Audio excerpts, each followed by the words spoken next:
எல்லா புகழும் இறைவனுக்கு 2 நாளைக்கு முன்னாடி நான் ஒரு வீடியோ போட்டிருந்தேன். அதாவது பிரியாணி பாக்கெட்டில் எப்படி பெரிய மிக்சர் ஜார் பண்ணலாம் அப்படின்னு. அதுக்கு கமெண்டில் ரிப்ளையும் வந்திருந்துச்சு. அதில் கார்ட் அப்படிங்கிற ஒரு ஐடியிலேருந்து ரொம்ப அருமையான ஒரு மெசேஜ் வந்துருந்துச்சு. அதோட நக்கலான கமெண்டும் வந்திருந்துச்சு. ஆனாலும் ரொம்ப பாதுகாப்பான முறையில் இதை செய்து பார்க்குறதுக்கு எனக்கு ஆசையாகவும் இருக்குது. நான் பின் பண்ணியிருக்கிற அந்த மெசேஜில் உள்ளவங்க சொல்ல மாதிரி குளிர்ச்சியாக இருக்கக்கூடிய தேங்காய் பால் அல்லது ஜூஸ் இது மாதிரி இந்த மிக்சியில் அடிக்கலாம். அல்லது மாவு போன்ற பொருட்களை அரைக்கிறதுக்கு நீங்கள் இந்த மாதிரி பழைய குக்கரையும் யூஸ் பண்ணலாம். அதுக்காக நீங்கள் வீட்டில் செய்யாதீங்க. ப்ராப்பரான அதுக்குன்னு உள்ள ஆளுங்கள்கிட்ட கொடுத்து இதை செய்து வாங்கிக்கோங்க.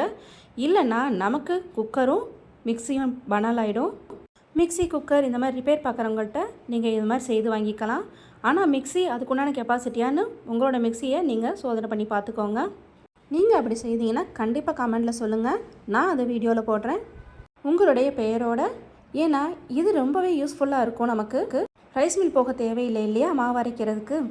இப்படி செய்யும்போது மசாலா பொடி மாவுகளை நம்ம வீட்லேயே அரைச்சிக்கலாம். மேலும் ரொம்ப யூஸ்ஃபுல்லான ஈஸியான கிராஃப்ட்டுக்கு நம்ம சேனல் ஹோம்பி வேர்ல்டை போய் செக் பண்ணிவிட்டு அப்படியே சப்ஸ்கிரைப் பண்ணிக்கோங்க.